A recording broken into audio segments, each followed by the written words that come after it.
है, मैंने सोचा आज क्लास ले लेता हूँ, शायद आप क्वेश्चन कराएंगे। This call is now being recorded. चलिए ठीक है। तो देखिए क्वेश्चन का नहीं है, C2 का सिलेबस का कॉन्सेप्ट रह रहा था।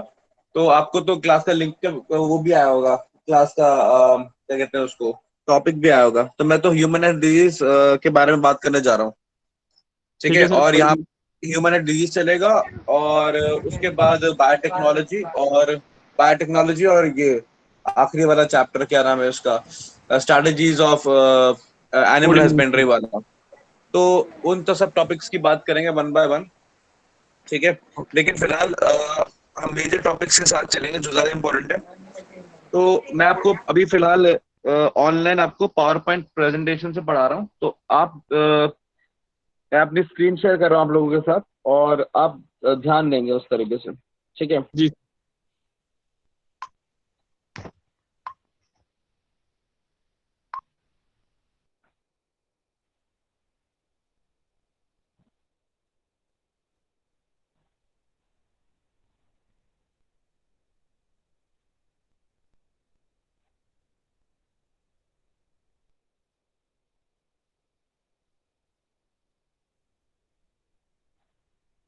ये सब लोगों को मेरी ये स्क्रीन नजर आ रही है?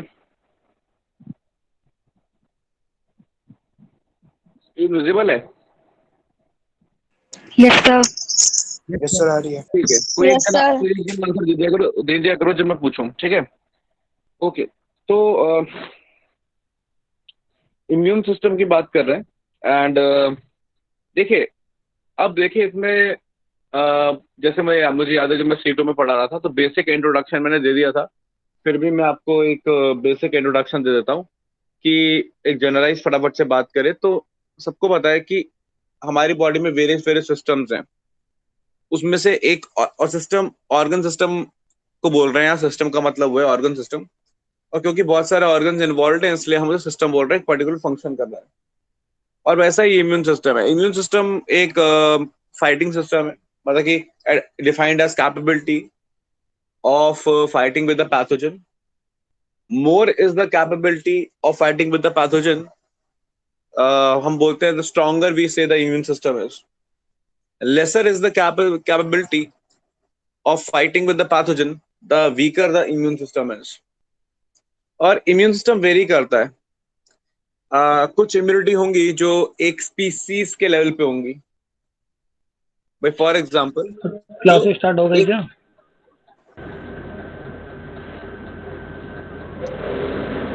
कुछ इम्यूनिटी होंगी कि जो स्पीसीज के लेवल पे होंगी। फॉर एग्जांपल, कि पर्टिकुलर डिजीज है वो एक पर्टिकुलर स्पीसीज को ही होता है। भाई फॉर एग्जांपल, एक अगर मैं बात करूं, तो प्लाज्मोडियम का एक पर्टिकुलर पैथोजन, जैसे प्लाज्मोडियम फैल्सीपैरम या प्लाज्मोडियम वाइवैक्स, वो होमोसेपियंस को इन्फेक्ट करता है और बाकियों पढ़ा को नहीं इन्फेक्ट गया नहीं क्या करता। सर? ये अपना माइक बाकी सब लोग बंद रखेंगे।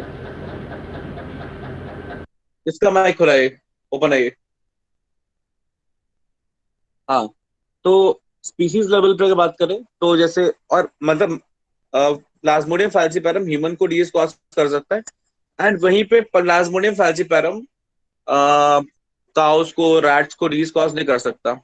हाँ, एक अलग स्पीसीज का प्लाज्मोडियम रैट को मलेरिया कॉज कर सकता है, लेकिन ह्यूमंस को नहीं कर सकता। तो कहने का मतलब ये है कि एक इम्यूनिटी हो जाती है स्पीसीज स्पेसिफिक। अगली इम्यूनिटी अगर मैं बात करूं, इम्यूनिटी वेरी कर सकती है रेस के लेवल पे भी, ठीक है ना। भाई कुछ डिसऑर्डर्स होते हैं जहां जिनके लिए पर्टिकुलर रेस, जैसे कोई पर्टिकुलर डिसऑर्डर है, मान लीजिए निग्रोइड जो रेस है, ठीक है ना, अफ्रीकन रेस जो आप कह सकते हैं एक तरीके से, वो एक पर्टिकुलर डिजीज के लिए रेजिस्टेंट है। लेकिन एर्बोरिजीन्स में, ठीक है, या कॉकेशियंस में वो वाला डिजीज हो जाता है।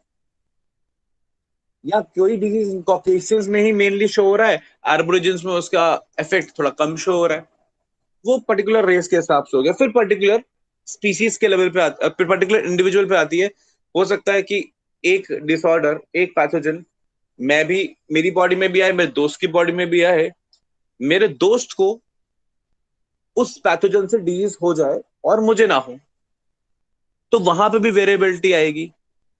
अच्छा, इतनी वेरिएबिलिटी क्यों है? क्योंकि जो हमारा इम्यून सिस्टम है वो डिपेंडेंट है बहुत सारी चीजों में जो पर्सन टू पर्सन वेरी करता है, डिपेंडेंट है बहुत सारे इस तरीके के सेल्स में, बहुत सारे तरीके के एक्सपोजर में, डिपेंडेंट है जेनेटिक कॉन्स्टिट्यूशन के ऊपर, और डिपेंडेंट है इवन पेरेंट्स के ऊपर, इवन मदर के ऊपर भी। तो इसीलिए पर्सन टू पर्सन भी वेरी करेगा, स्पीसीज टू स्पीसीज वेरी करेगा, रेस टू रेस वेरी करेगा, एंड हमें पैथोजन से बचाएगा, and that is what is about immune system.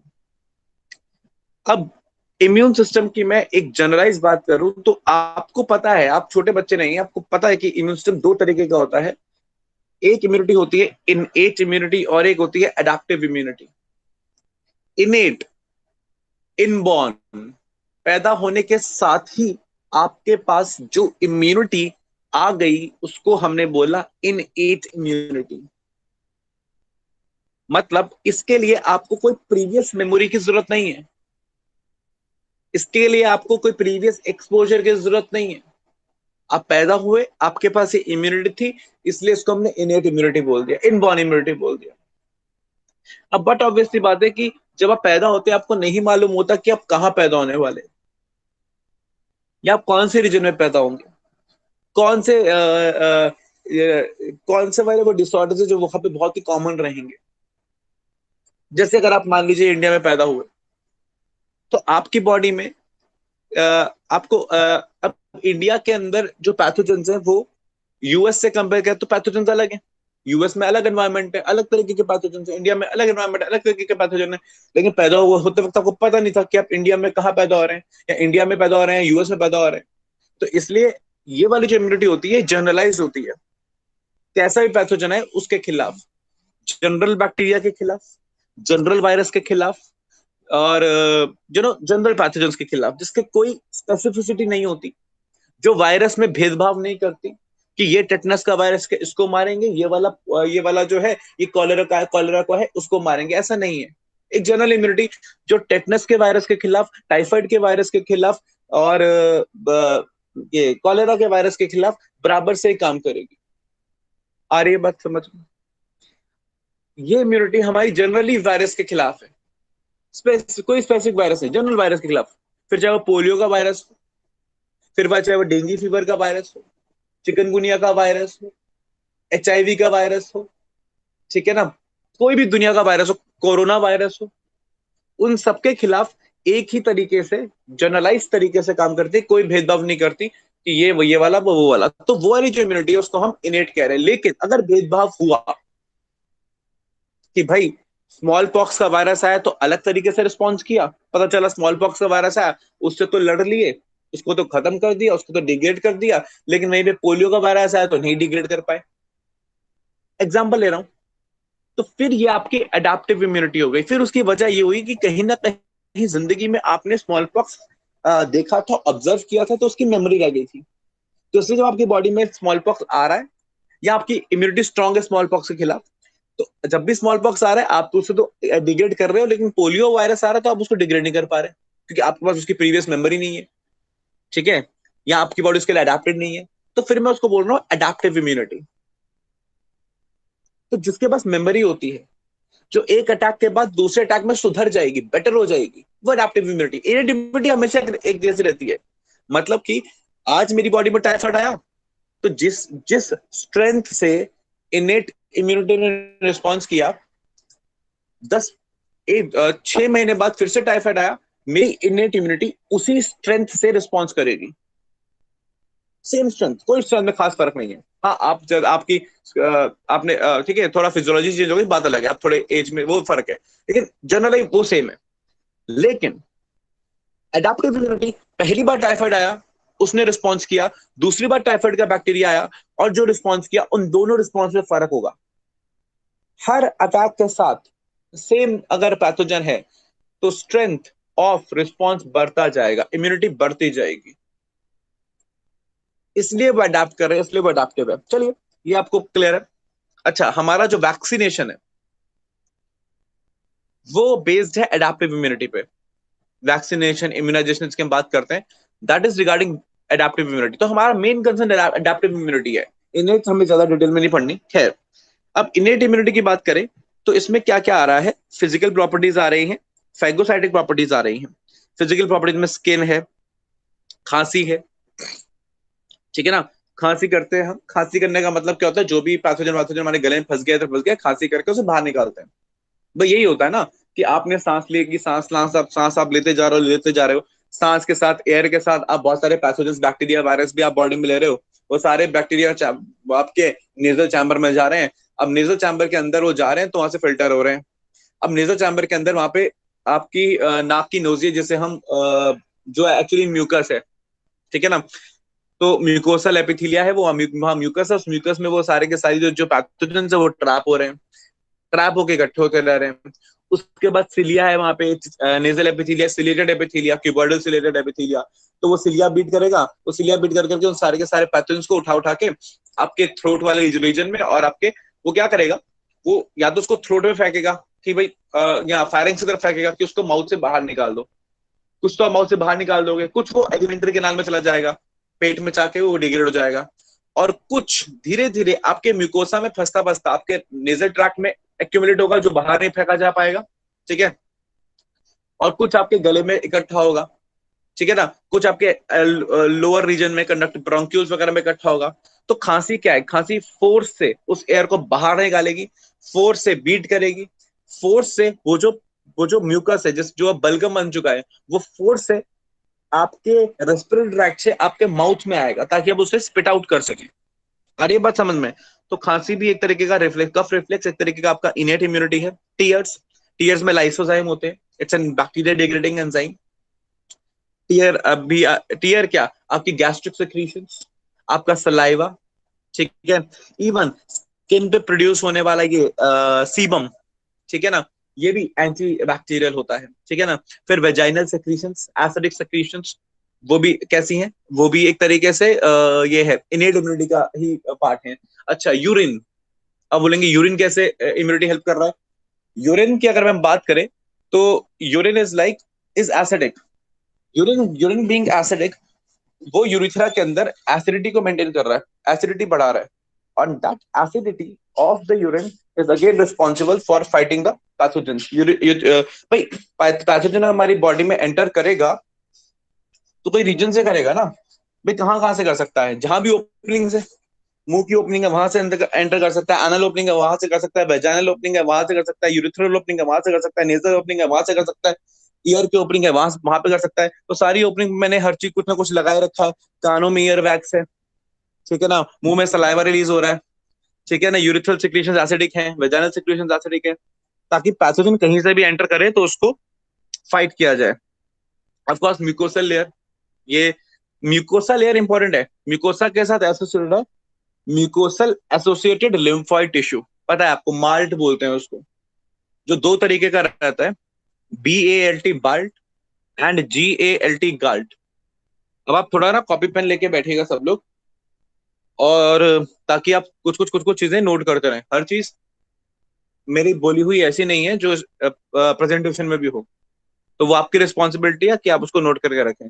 खैर, तो म्यूकोसल लेयर की बात करें तो माल्ट है, म्यूकोसल एसोसिएटेड लिम्फोइड टिश्यू, जो दो तरीके का है, बाल्ट ब्रोंकियल एसोसिएटेड, मतलब आपके रेस्पिरेटरी ट्रैक्ट से एसोसिएटेड, एंड गाल्ट आपके गैस्ट्रिक एसोसिएटेड, आपके इंटेस्टाइन से एसोसिएटेड। तो वो जो म्यूकोसल लेयर है, अब एसोसिएटेड का क्या मतलब, म्यूकोसल एसोसिएटेड, एसोसिएटेड का मतलब कि उससे रिलेटेड का क्या मतलब, म्यूकोसा के जस्ट नीचे, एपिथेलिया के जस्ट नीचे जो कनेक्टिव टिश्यू है, आपको पता है कि एपिथेलिया को के नीचे क्या रहता है, कनेक्टिव टिश्यू रहता है। तो एपिथेलिया के नीचे जस्ट जो कनेक्टिव टिश्यू है, वहां पर प्रेजेंट है macrophages, monocytes, dendritic cells, natural killers, ये चारों तरीके के सेल्स। क्या बोला, macrophages, monocytes, dendritic cells, natural killers, जो यहाँ लिखा हुआ है, ये सारा लिखा है। मोनोसाइट्स जिनसे मैक्रोफेजेस बनते हैं, ऑफ कोर्स न्यूट्रोफिल्स भी, the WBCs which can do phagocytosis, natural killer cells, और डेंड्रिटिक सेल्स जो अगेन मोनोसाइट से बने, ये सारे फैगोसाइटिक के नेचर हैं, ये सब पैथोजन की फैगोसाइटोसिस कर सकते हैं। अच्छा, तो ये प्रेजेंट है म्यूकोसल लेयर के साथ, इसलिए वो एक तरीके का इनेट इम्यूनिटी में आता है। अब मेरी बात ध्यान से सुनिएगा कि ये जो सारी चीजें मिलाकर मैं बात करूं, मैक्रोफेजेस भेदभाव नहीं करेंगे कि भाई ये बैक्टीरिया है टाइफाइड का, ये टेटनस का, इसको अलग अलग तरीके से खाते हैं, ऐसा तो होगा नहीं। या टाइफाइड के बैक्टीरिया को खा लेते हैं, लेकिन टेटनस के बैक्टीरिया को नहीं खाते, है ना? ऐसा तो कोई करेगा नहीं। इसलिए ना ही स्किन ऐसा करेगी कि भाई ये पर्टिकुलर बैक्टीरिया इसको अंदर आने तो दूसरे बैक्टीरिया को नहीं अंदर आने दो। तो ये सब चीज तो होती नहीं है। तो इसलिए ये सारी किसके अंदर आ गई? इनेट, इनबॉर्न इम्यूनिटी के अंदर आ गई। ये सारी की सारी नॉन स्पेसिफिक हो गई, ये सारी की सारी पैदा होते ही हमारे साथ हैं। नेक्स्ट जो है एडाप्टिव। अब ऐसा नहीं है कि एडाप्टिव इम्यूनिटी के सेल्स पैदा होते ही हमारे पास नहीं है, पैदा होते हमारे पास है, लेकिन तैयार वो एक्सपोजर से हुए हैं, या तैयार वो एक्सपोजर से होंगे और आगे धीरे धीरे धीरे धीरे बढ़ेंगे, इम्यूनिटी उसकी बेटर होगी विद एक्सपोजर, वो एडाप्टिव में आ रहे हैं। एडाप्टिव इम्यूनिटी आपकी दो तरीके की होती है। एक होती है सेल मेडिएटेड, जिसके अंदर मेनली बोला मैंने, ये याद रखना, मेनली, जिसमें मेनली टी लिम्फोसाइट्स आते हैं। टी लिम्फोसाइट्स दो तरीके के रहेंगे, आगे बताऊंगा मैं, यहां पे भी लिखा हुआ है, टी हेल्पर सेल्स और साइटोटॉक्सिक सेल्स, मेनली हेल्पर और साइटोटॉक्सिक। इन्हीं की मॉडिफिकेशन में एक सप्रेसर भी है जो इन दोनों के एक्शन को थोड़ा सप्रेस करेंगे, ठीक है? तो ये हो गया आपके टी लिम्फोसाइट्स। पता है आपको कि टी लिम्फोसाइट्स को टी लिम्फोसाइट्स क्यों बोलते हैं? टी लिम्फोसाइट्स इसलिए है, टी वर्ड आ रहा है थाइमस से। ये बोन मैरो में बनते हैं, लेकिन बाद में मैच्योर होने के लिए, फर्दर मैच्योरिटी के लिए ये थाइमस में जाते हैं, इसलिए हम इनका नाम देते हैं टी लिम्फोसाइट्स, जिनकी फाइनल मैच्योरिटी थाइमस में हो रही है। थाइमस एक इम्यून ऑर्गन है या लिम्फोइड ऑर्गन है। चलिए, फिर है बी लिम्फोसाइट्स, जिसमें से आपके दो तरीके के, मेनली एक तरीके का बी लिम्फोसाइट्स आएंगे, बी प्लाज्मा सेल्स जो एंटीबॉडीज बनाते हैं, और उनमें से जो बच जाते हैं वो मेमोरी बी सेल्स। अच्छा, यहाँ पे परेशान मत होना, यहाँ पे टी मेमोरी नहीं लिखा गया है, मेमोरी सेल्स बी के साथ भी होंगे और टी के साथ भी होंगे। कहने का मतलब ये है कि देखो, जब भी पैथोजन आता है, अटैक करता है, बी सेल्स भी बढ़ते हैं, प्रोलिफरेट करते हैं, टी सेल्स भी बढ़ते हैं, प्रोलिफरेट करते हैं, दोनों प्रोलिफरेट करते हैं। कुछ अटैक करते हैं, कुछ रह जाते हैं, कुछ मर जाते हैं, कुछ रह जाते हैं। जो मर गए वो तो मर ही गए, और जो बच गए उन्होंने याद रखा कि ये पैथोजन आया था, इससे ऐसे अटैक किया था, तो वो मेमोरी सेल्स हो गए। तो बट ऑब्वियसली बात है, वो बी में भी रहेंगे, वो टी में भी रहेंगे, तो फिक्स नहीं है कि आप बोल दो कि मेमोरी सिर्फ बी के पास है, टी के पास नहीं है, ऐसा नहीं है, मेमोरी दोनों के पास होगी, बी के पास भी और टी के पास भी। क्लियर है पॉइंट? दूसरा कॉन्सेप्ट, मैंने बोला कि इम्यूनिटी एडाप्टिव दो तरीके की होती है, एक सेल मेडिएटेड, दूसरी ह्यूमोरल मतलब ब्लड वाली। अब ये बहुत ही खराब कॉन्सेप्ट है कि जो स्टूडेंट सिर्फ ये सोच लेते हैं कि सेल मेडिएटेड का मतलब टी लिम्फोसाइट्स और ह्यूमोरल का मतलब बी लिम्फोसाइट्स। ऐसा नहीं है। हाँ, एक जनरलाइज पैटर्न में हम जरूर बोल देते हैं कि सेल मेडिएटेड वाले टी वाले, क्यों? क्योंकि इसके अंदर जो टी हेल्पर सेल है वो खुद काम कर रहे हैं, ठीक है, और जो टी किलर सेल्स हैं या साइटोटॉक्सिक सेल्स हैं वो खुद जाके काम कर रहे हैं। तो सेल मेडिएटेड इम्यूनिटी, जो इम्यूनिटी सेल की वजह से आ रही है, ठीक है। एडाप्टिव, अच्छा, फिर दूसरा कौन सा है?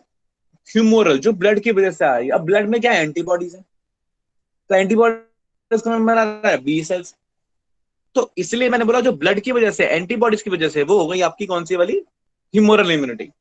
लेकिन ये दोनों रिलेटेड है भाई। फॉर एग्जाम्पल, ह्यूमोरल इम्यूनिटी काम नहीं कर पाती, आगे आप देखोगे मैं डायग्राम बनाया है, ह्यूमोरल इम्यूनिटी काम नहीं कर पाती अगर T helper cells chemical release, cytokinin chemical release करके बी सेल्स को स्टिमुलेट ना करते कि बी प्लाज्मा बन जाओ। और जो केमिकल्स हैं ये भी तो ब्लड के थ्रू जा रहे हैं, आ रही है बात समझ में? अच्छा, सेल भी तो ब्लड के थ्रू ट्रांसफर करेंगे। डायग्राम कहाँ बना है?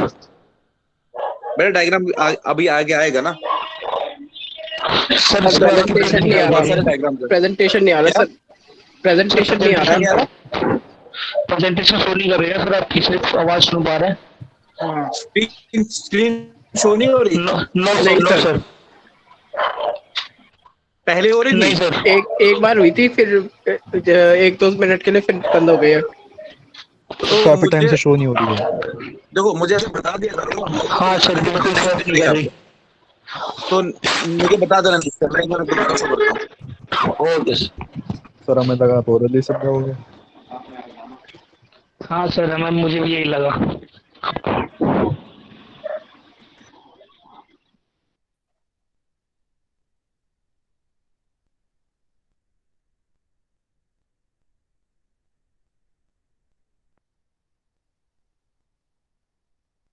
स्क्रीन मैं नजर आ रही, अब आ रही है? प्रतीक सुधरिया।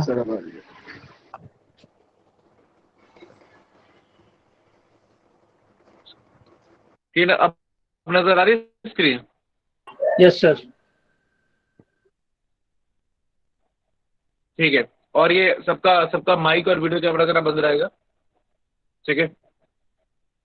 किससे बात करूंगा तो ही उनका माइक ओपन अप होगा, या किसको डाउट होता है तो वो अपना नाम बोलकर बैच बोलकर फिर डाउट पूछ सकते हैं। खैर, तो वही मैं एडाप्टिव इम्यूनिटी की बात कर रहा था कि इसमें जरूरी नहीं है कि आप सेल मेडिएटेड के अंदर आप टी सेल्स को ही काउंट करें। जनरली टी सेल्स है, लेकिन आप उसमें बी सेल्स को भी एक तरीके से काउंट कर सकते हो, क्योंकि वो भी सेल्स ही हैं जो इम्यूनिटी बना रहे हैं। और ठीक उसी तरीके से ह्यूमोरल इम्यूनिटी में भी कंट्रीब्यूशन जो है वो टी सेल्स का रहता है। तो हमने जनरलाइज में बोलते हैं कि सेल मेडिएटेड टी सेल्स और ह्यूमोरल बी सेल्स, लेकिन ऐसा नहीं कि टी सेल्स या बी सेल्स को स्पेसिफिकली काउंट कर रहे हैं, दोनों में दोनों को काउंट कर सकते हैं, ठीक है? तो दोनों ही इंटर रिलेटेड है। अच्छा, इंटर रिलेटेड सिर्फ ह्यूमोरल और सेल मेडिएटेड ही नहीं है, इंटर रिलेटेड इनेट और एडाप्टिव भी है भाई। जब तक मैक्रोफेज पैथोजन लेके टी सेल के पास जाएगा नहीं, उसको बताएगा नहीं कि भाई इस बैक्टीरिया ने एक्ट किया है, ये बैक्टीरिया आया है, तब तक टी सेल्स एक्टिवेट कैसे होंगे? टी सेल्स बी सेल्स दोनों लिम्फ नोड्स में एक्टिवेट होते हैं। अच्छा, उनको एक्टिवेट करने के लिए मैक्रोफेजेस रिस्पॉन्सिबल है ना, या नेचुरल किलर्स रिस्पॉन्सिबल हैं, या डेंड्राइटिक सेल्स रिस्पॉन्सिबल हैं। तो मतलब दोनों, इन दोनों में भी आपस में क्या रहेगा? लिंक रहेगा। दोनों कैसे काम करेंगी? मिलकर काम करेंगी। तो हैं तो दो, लेकिन हमेशा मिलकर काम करते हैं, ठीक है? अब यहाँ पर एक और एक आपको ये नजर आ रहा होगा, ये फ्लो चार्ट ये बता रहा है कि सिर्फ इनेट एडेप्टिव की फॉर्म में नहीं, कभी कभार क्वेश्चन या स्टेटमेंट इस तरीके से आती है, what is the first line of defence? भाई हमारा जो लाइन ऑफ डिफेंस है, ठीक है ना, वो तीन तरीके का होता है। The first line of defence, first line of defence का हमने कहीं किया तो बात आएगी सेकेंड लाइन ऑफ डिफेंस पे। The second level of defence का हमने किया तो बात आएगी थर्ड लाइन ऑफ डिफेंस पे। तो फर्स्ट लाइन ऑफ डिफेंस कौन है? हमारा स्किन है। पहले किसी को स्किन को पार करना पड़ेगा, म्यूकस मेम्ब्रेन को पार करना पड़ेगा, है ना? और या तो वो जो जनरल चीजें हैं जिनको पहले पार करना पड़ेगा, वो गया फर्स्ट लाइन ऑफ डिफेंस। मान लो स्किन से वो एक पैथोजन एंटर कर गया, ठीक है, तो फिर उसको क्या देखना पड़ेगा, किसका सामना करना पड़ेगा? एंटी माइक्रोबियल सब्सटेंसेस का जो हमारी बॉडी में है। कॉम्प्लीमेंट सिस्टम, इसको हम डिस्कस करेंगे आगे फर्दर। इन्फ्लामेशन का सामना करना पड़ेगा, ठीक है। और फिर क्या कहते हैं इसको, इनेट इम्यून सेल्स को का सामना करना पड़ेगा, जिसमें मैक्रोफेज मोनोसाइट्स आएंगे। जब ये भी पार कर गया तो ये भी नहीं लड़ पाए, तब लास्ट में फाइनली लड़ने को आता है कौन? बी सेल्स और टी सेल्स, यानी हमारी अडैप्टिव इम्यूनिटी। तो कहने का मतलब यह है कि ये ऑर्डर में बताया गया कि फर्स्ट लाइन ऑफ डिफेंस, फिर सेकेंड लेवल और फिर थर्ड लेवल। हम तीन लेवल पे एक पैथोजन का क्या करते हैं? फाइट करते हैं। और जब हम तीनों लेवल पे हार जाएंगे तब आपको पता है कि क्या होगा, हमें वो पर्टिकुलर डिसऑर्डर हो जाएगा। तो पर्टिकुलर डिसऑर्डर होने के लिए हमें तीनों लेवल पे हारना पड़ेगा।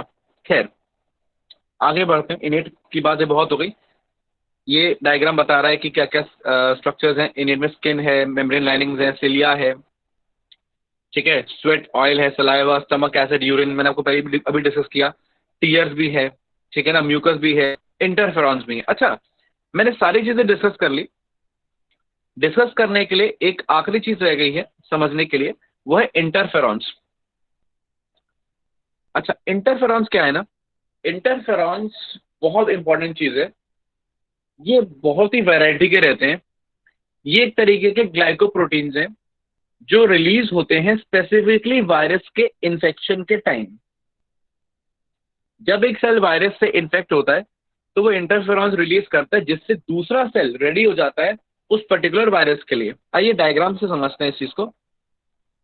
अब आप ऑब्जर्व कर रहे होगे कि यहाँ पे क्या दिखाया है कि ये वायरस का इन्फेक्शन हुआ है इसको, ठीक है। वायरस ने अपना डीएनए वगैरह दिया और वायरस ने अपनी असेंबली करनी शुरू कर दी। असेंबली करके इसने और वायरस बनाने शुरू कर दिए, जैसा कि हर वायरस के केस में जनरली हो रहता है। अब साथ ही साथ हमारी बॉडी ने जैसे ही देखा कि वायरस के जीन या कोई नई चीज हमारी बॉडी में रेप्लिकेट हो रही है, नए प्रोटीन्स बन रहे हैं, तो बॉडी ने प्रोड्यूस इंटरफेरॉन बनाने वाली जो जीन है उसे एक्टिवेट कर दिया और बहुत सारे ग्लाइकोप्रोटीन्स बनने लगे जिसको नाम दिया इंटरफेरॉन्स। अब ये इंटरफेरॉन्स गए, ठीक है, और जाके इंटरफेरॉन रिसेप्टर पे बाइंड करके जो लगभग हर एक WBC या पैथोजेनिक सेल के पास रहते, सॉरी पैथोजन फाइटिंग सेल के पास रहते हैं, उनसे ये इंटरफेरॉन ने इंटरेक्ट किया। इंटरेक्ट करके कुछ स्पेसिफिक प्रोटीन का सिंथेसिस किया जिनको हम बोल रहे हैं एंटीवायरल प्रोटीन्स। अब वो एंटीवायरल प्रोटीन इसने रिलीज करने शुरू कर दिए और वायरस जैसे इस पे आया, अंदर आया, एंट्री की, वैसे ही उसने उसको क्या कर दिया, डिग्रेड कर दिया। मतलब एक सेल तो मर गया, ठीक है, या पर खराब हो गया, लेकिन खराब होते होते उसने बाकी सेल को सिग्नल दे दिया कि मैं तो खराब हो गया लेकिन तुम खराब मत होना। इस तरीके से एक्शन करता है कौन, इंटरफेरॉन्स। अच्छा, इंटरफेरॉन्स बड़ा इंटरेस्टिंग है। वायरसेस के खिलाफ मतलब सेल्स को ना ही सिर्फ वायरसेस के खिलाफ बल्कि किसी भी स्पेसिफिक कोई पैथोजन है उसके खिलाफ इंटरफेरॉन्स काम कर लेते हैं। फॉर एग्जांपल हमारे पास एक थेरेपी है कैंसर के अंदर, ये इम्यून थेरेपी। उसमें हम क्या करते हैं, हम क्या एक्टिवेट करते हैं, या हम क्या करते हैं, हम बाहर से इंटरफेरॉन्स देते हैं या आर्टिफिशियली प्रोड्यूस इंटरफेरॉन्स हम देते हैं, या ठीक है ना, और उस इंटरफेरॉन से इम्यून सिस्टम को बूस्ट करते हैं ताकि वो कैंसर सेल्स को किल करें या पर्टिकुलर वायरसेस को क्या करें, किल करें। तो इंटरफेरॉन थेरेपी के नाम से भी एक थेरेपी भी कंसिडर की जाती है। तो इंटरफेरॉन्स आर इंपॉर्टेंट। अच्छा, तो इंटरफेरॉन्स भी एक तरीके से अगर आप देखेंगे तो लिंक है between adaptive as well as the innate immunity.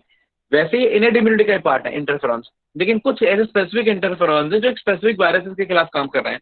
तो फिर वहां हम एक तरीके से बोलते हैं कि यस, थोड़ा अडेप्टिव से रिलेटेड है, लेकिन जनरली आप बात करते हैं अगर इंटरफेरॉन्स की तो आप उसके बोलेंगे कि इन जनरल कॉन्टेक्स्ट में interferons are related to innate immunity. तो भाई कॉन्सेप्ट वही है कि कुछ भी ऐसा नहीं है, ठीक है, जो रिलेटेड ना हो। हर चीज इनेट और अडेप्टिव में रिलेटेड है, ठीक है। डिवाइड तो हमने किया है सिर्फ समझने के लिए, एक्चुअल डिस्क्रिमिनेशन बॉडी के अंदर नहीं है। चलिए आगे बढ़ते हैं। यहां तक सबको क्लियर हो गया जो जितना बताया मैंने? कोई एक जना बता दो क्लियर है कि नहीं है।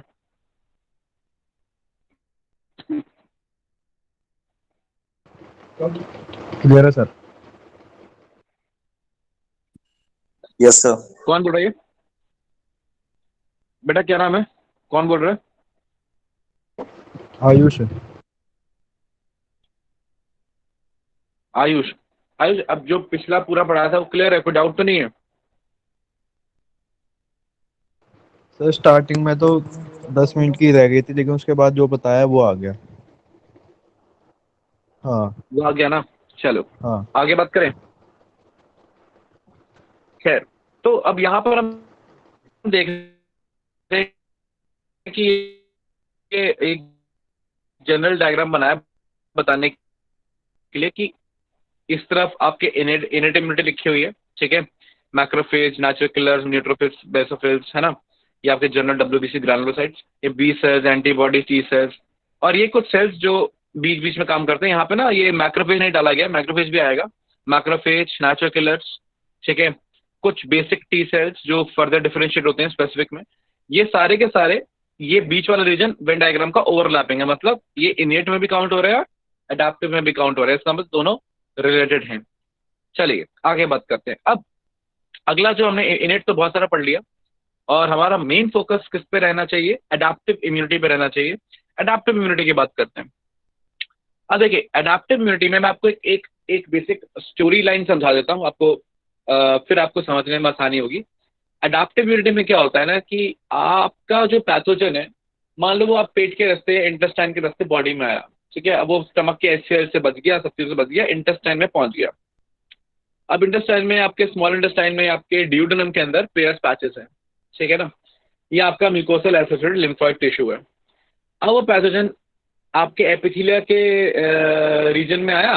अब जैसे वो आपके एपिथेलिया के रीजन में आया, देख ले, लेट्स से जैसे ये एपिथेलिया, यहाँ पे लंग का एपिथेलिया दिखाया हुआ है, ये इंटेस्टाइन का भी हो सकता है, कोई भी एपिथेलिया हो सकता है।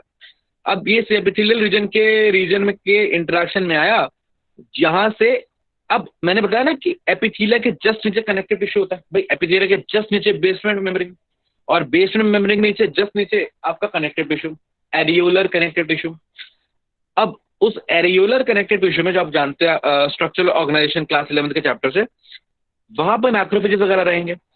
अब ये पैथोजन आया, इसको इंटरेक्ट किया इस मैक्रोफेज ने, मैक्रोफेज इसको खा गया, डिग्रेड कर दिया, ठीक है। डिग्रेड करने के बाद इसके कुछ प्रोटीन्स जो इसके बॉडी के प्रोटीन्स थे, उसने अपने सरफेस के ऊपर प्रेजेंट कर दिए।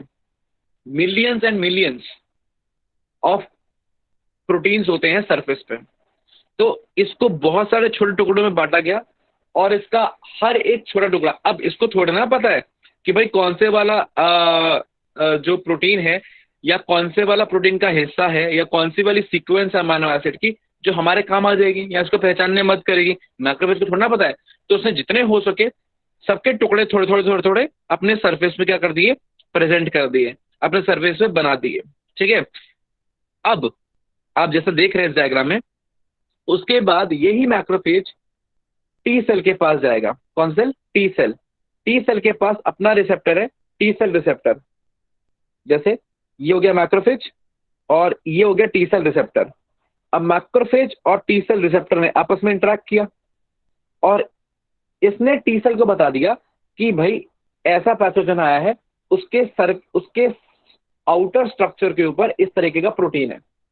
भाई जैसे मैं इंसानों में पहचानता हूं उनके चेहरे से, भाई ये फेस देखा ये राहुल है, ये फेस देखा ये फलाना है, ये डिकाना है, मतलब कि I recognise people by their faces. But in biology, in your body, cells are recognized by their cellular receptors, by the glycoproteins present on the plasma membrane. इधर let it be bacteria, और virus के case पे envelope या capsid में present proteins.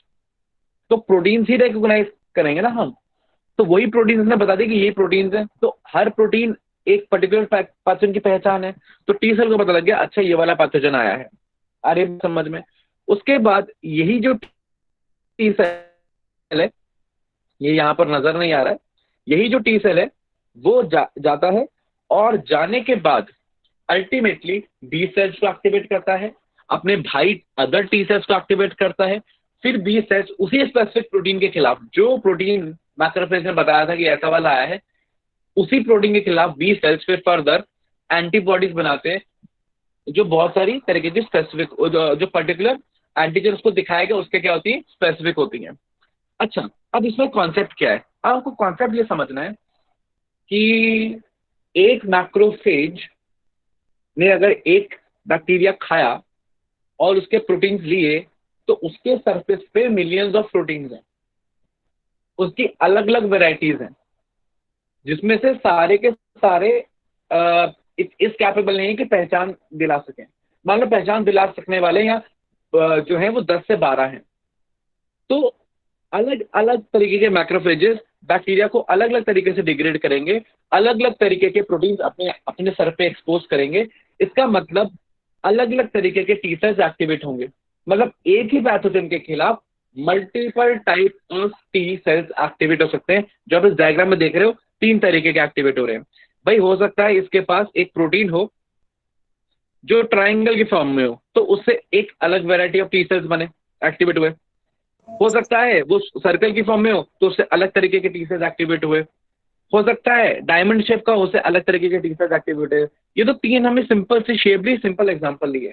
ऐसे बहुत सारे तरीके के अलग अलग टी सेल्स एक्टिवेट हो सकते हैं। इसका मतलब अलग अलग तरीके के बी सेल्स भी एक्टिवेट होंगे। इसका मतलब अलग अलग तरीके की एंटीबॉडीज भी बनेंगी। मतलब एक ही पैथोजन के खिलाफ मतलब कि एक ही पैथोजन के खिलाफ कई अलग अलग तरीके की एंटीबॉडीज बनती है, इसको हम बोलते हैं पॉलीक्लोनल रिस्पॉन्स। मतलब एक तरीके की एंटीबॉडी नहीं, अलग अलग तरीके की एंटीबॉडी, स्क्वायर के खिलाफ भी, रेक्टेंगल के खिलाफ भी, ट्राइंगल के खिलाफ भी, डायमंड के खिलाफ भी, हर एक तरीके के प्रोटीन के खिलाफ या हर एक तरीके के एंटीजन के खिलाफ क्या बनेगी, एंटीबॉडीज बनेगी। अच्छा, पैथोजन एक ही है, पैथोजन टाइफाइड ही है, पैथोजन टेटनस ही है, उसके खिलाफ भी बन रही है, लेकिन वैरायटी है, अलग अलग तरीके की है। अच्छा, इनमें से अगर मुझे कोई एक सेलेक्ट करना हो, ये तो हो गया पॉलीक्लोनल रिस्पॉन्स।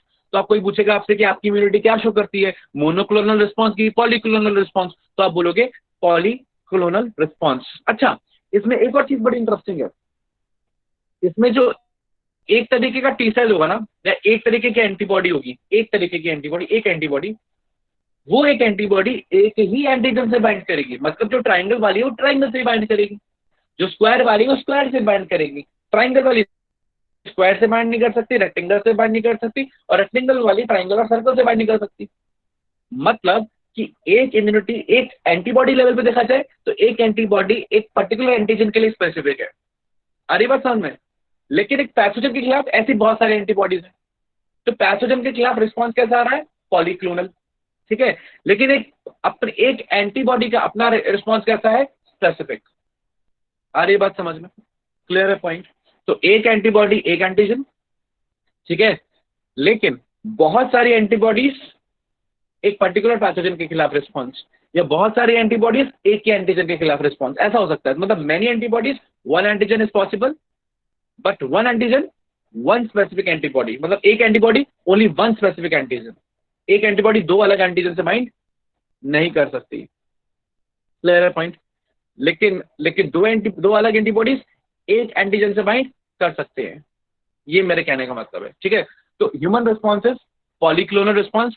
अगर मैं पॉलीक्लोनल में से सारे हटा दूं, एक स्पेसिफिक को सिलेक्ट करूं, तो फिर मैंने जो सिलेक्ट किया वो हो गया आपका मोनोक्लोनल रिस्पॉन्स। और अगर मैं एक स्पेसिफिक तरीके की एंटीबॉडी सेलेक्ट कर रहा हूं तो उसको मैं बोलता हूं मोनोक्लोनल एंटीबॉडी, जो मेरे लिए बहुत ही ज्यादा इंपॉर्टेंट है, रिसर्च में इंपॉर्टेंट है और वैक्सीन में इंपॉर्टेंट है। तो हम आगे मोनोक्लोनल एंटीबॉडी भी इसी चैप्टर के अंदर पढ़ेंगे। तो ये सारी बातें आगे आएंगी। इस डायग्राम से जो मुझे आपको बेसिक समझाना था कि पैथोजन किस तरीके से। प्रेजेंटेशन ऑफ हो गया आपका? ऑफ हो गया, एक मिनट। हाँ जी, लास्ट क्या सुना था प्रेजेंटेशन में? ये डायग्राम समझ में आ गया था? हाँ, उस डायग्राम पे ही ऑफ हुआ था, डायग्राम जब आपने समझा दिया था, समझाने के बाद हुआ था। ठीक, मैं वापस से उसे ट्राई करता हूँ।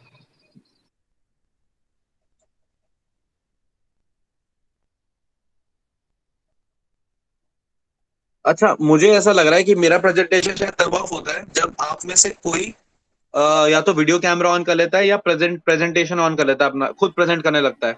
हाँ वो सर तो उस प्रेजेंटेशन केस की में वजह से शायद ऑफ फिर, हो जाता है। हाँ तो नहीं, आप में से जब कोई प्रेजेंट स्क्रीन ऑन कर लेता है अपनी, तो मैं आपसे कहूंगा कि आप बस मेरी स्क्रीन को पिन कर लीजिए और खुद से प्रेजेंटेशन या वीडियो कैमरा ऑन मत कीजिए, उसकी वजह से हो सकता है दिक्कत आए। तो जब तक आप यहाँ से छेड़छाड़ कोई इंसान नहीं करेगा तब तक वो ऑफ नहीं होगा।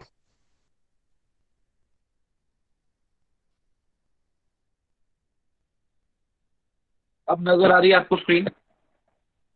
हाँ जी सर, आ रही है। ठीक, चलिए। तो ये मैंने सिर्फ डायग्राम बेसिक समझाने के लिए बताया था कि किस तरीके से एक मैक्रोफेज इंटरेक्ट कर रहा है, कैसे टी सेल्स एक्टिवेट हो रहे हैं। आगे चलते हैं। अब देखिए, ये वही डायग्राम है।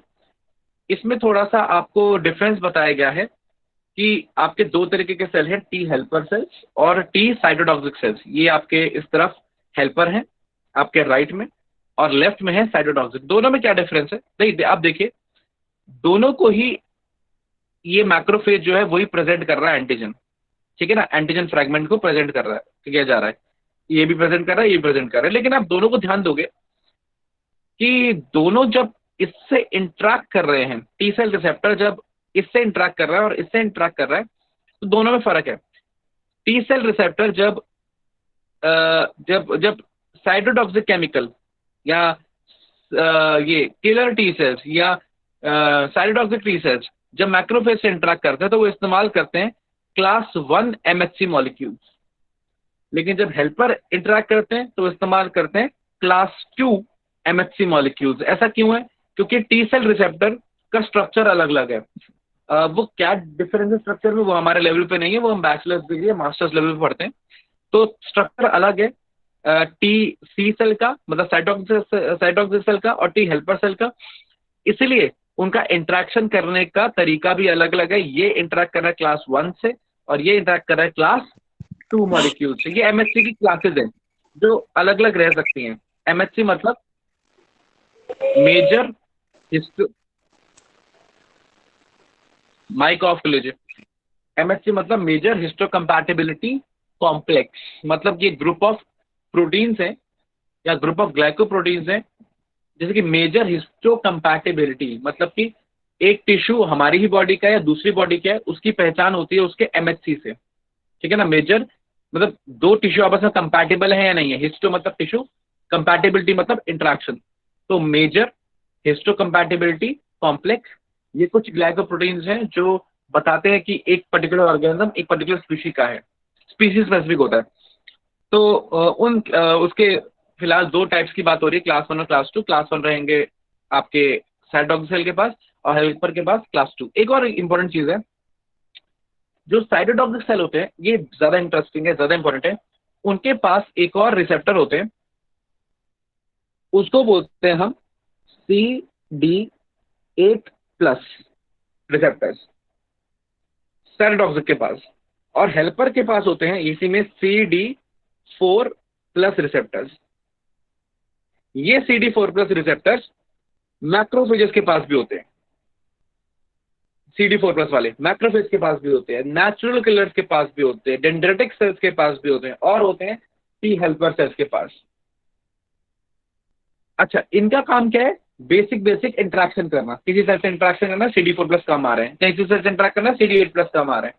तो ये CD4+ 8+ इंटरेक्शन के लिए रहते हैं, लेकिन वैरायटी रहेगी, किसी के पास कोई वाले, किसी के पास कोई वाले। तो हेल्पर के पास CD4+ है, साइटोटॉक्सिक के पास CD8+ है। अच्छा, इंपॉर्टेंस क्या है? इंपॉर्टेंस क्या, खास बात क्या है? खास बात यह है कि HIV के कॉन्टेक्स्ट में बात करें तो HIV वायरस जब बॉडी में आता है, HIV वायरस की बात कर रहा हूं, तो वो उन्हीं सेल्स से इंटरेक्ट करके उन्हीं सेल्स के अंदर आ सकता है जिनके पास CD4+ रिसेप्टर हो, ये वाले जो हेल्पर सेल के पास है। इसीलिए जो HIV वायरस है वो मैक्रोफेज से इंटरेक्ट करता है क्योंकि उसके पास भी CD4+ रिसेप्टर है। डेंड्रेटिक सेल्स नेचुरल किलर से इंटरेक्ट कर सकता है क्योंकि उसके पास भी CD4+ रिसेप्टर्स हैं। वो टी हेल्पर सेल से भी इंटरेक्ट कर सकता है और टी हेल्पर सेल से इंटरेक्ट करता है क्योंकि उसके पास CD4+ रिसेप्टर है। लेकिन टी साइटोटॉक्सिक सेल के पास CD4+ रिसेप्टर नहीं है, 8+ है। इसलिए HIV virus T cytotoxic cell को कुछ नहीं कहता, वो सिर्फ डिग्रेड करता है टी हेल्पर सेल्स को। आ रही बात समझ में? या मैक्रोफेजेस को, या मोनोसाइट्स, या नेचुरल किलर्स को जिनके पास CD4+ रिसेप्टर होंगे। ठीक, तो ये भी एक इंपॉर्टेंस है in the context of HIV। तो ये मैंने आपको डिफरेंस बता दिया कि दोनों तरीके के अलग है। अच्छा, ये तो डिफरेंस हुआ कि भाई दोनों स्ट्रक्चरली कैसे अलग हैं। फंक्शन में कैसे अलग है वो मैं आपको बताता हूँ। फंक्शन में ऐसा है कि ये जो आपका टी हेल्पर सेल है, इसका काम क्या है? कुछ केमिकल्स रिलीज करना, जैसे मैंने बताया, उसको बोलते हैं, केमिकल्स को बोलते हैं साइटोकाइनेंस। साइटोकाइनेंस, सेल को स्टिमुलेट करने वाले केमिकल्स। ये केमिकल्स जाते हैं और पैथोजेंस को डिग्रेड करते हैं, एक चीज। ठीक है। दूसरा, ये पैथोजन, ये केमिकल्स जाते हैं और दूसरे सेल्स को एक्टिवेट करते हैं। मतलब किल करने का तरीका यही है कि जाएंगे, दूसरे WBCs को एक्टिवेट करेंगे और फिर दूसरे WBCs ज्यादा जोर से अटैक करेंगे। एक और इंटरेस्टिंग बात बताता हूँ, यही केमिकल्स हैं जो बी सेल को स्टिमुलेट करते हैं कि भाई अब तू बी सेल मत बन, अब तू बड़ा एक लेवल ऊपर आ जा, अब तू बी प्लाज्मा सेल बन जा। और फिर ये बी प्लाज्मा सेल प्रोड्यूस करता है एंटीबॉडीज। मतलब बी सेल को स्टिमुलेट करने वाले कि पैथोजन आ गया, अब तू बी प्लाज्मा सेल बन, एंटीबॉडी रिलीज करना शुरू कर दे। ये भी ऑन कर रहा है, ये साइटोकाइनेंस भी कर रहे हैं जो टी हेल्पर सेल रिलीज कर रहे हैं। तो भाई इम्यूनिटी में हेल्प कर रहे हैं, नहीं कर रहे? कर रहे हैं भाई, बट ऑब्वियसली कर रहे हैं इम्यूनिटी में हेल्प, सेल मेडिएटेड है। ठीक है। और जाके ह्यूमरल इम्यूनिटी को एक्टिवेट कर रहे हैं, बहुत बढ़िया। अच्छा, साइटोटॉक्सिक सेल क्या कर रहे हैं? जैसे कि नाम बता रहे हैं, इसका नाम है साइटोटॉक्सिक या किलर सेल। ये हेल्पर सेल की तरह काम नहीं करता। अभी हेल्पर समझ में आ गया क्यों हेल्पर हैं? दूसरों की मदद कर रहे हैं, दूसरों को एक्टिवेट कर रहे हैं, है ना। अच्छा, ये साइटोटॉक्सिक है, ये किलर है। ये क्या करेंगे? ये जाएंगे हाँ, डाउट है किसी को? तो साइटोटॉक्सिक करेंगे, ये खुद जाएंगे, ठीक है, जाकर पैथोजन को खुद डिग्रेड करेंगे। कैसे डिग्रेड करेंगे? साइटोटॉक्सिसिटी से। अब साइटोटॉक्सिसिटी क्या है? कुछ केमिकल रिलीज किए, उन केमिकल्स ने पैथोजन को डिग्रेड कर दिया। साइटोटॉक्सिसिटी ठीक उसी तरीके से जैसे कि आपके इओसिनोफिल्स काम करते हैं by help of cytotoxicity, natural killers काम करते हैं बाय हेल्प ऑफ साइटोटॉक्सिसिटी। बस साइटो मतलब सेल को टॉक्सिक मटेरियल से किल कर देना, ऐसा वाला आप सिंपल लैंग्वेज में समझ सकते हैं। तो उस तरीके से काम करते हैं साइटोटॉक्सिक सेल्स। तो दोनों का अपना अपना एक्शन क्या है, अलग अलग है। चलिए आगे बढ़ते हैं।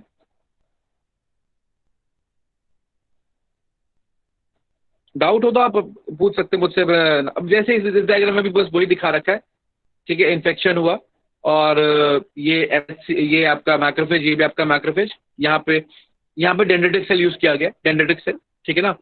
तो एक ही बात है, दोनों एंटीजन प्रेजेंटिंग ही है। अच्छा, अब इसने क्या किया, ये इसे प्रेजेंट किया, ये भी इसको प्रेजेंट किया, ये प्रेजेंट किया साइटोटॉक्सिक सेल को एक्टिवेट किया, ये हेल्पर सेल को एक्टिवेट किया। तो देख रहे हो आप, ये MHC क्लास 1 मॉलिक्यूल यूज कर रहा है, ये MHC क्लास 2 यूज कर रहा है, इसके पास CD8+ रिसेप्टर है, इसके पास CD4+ रिसेप्टर है।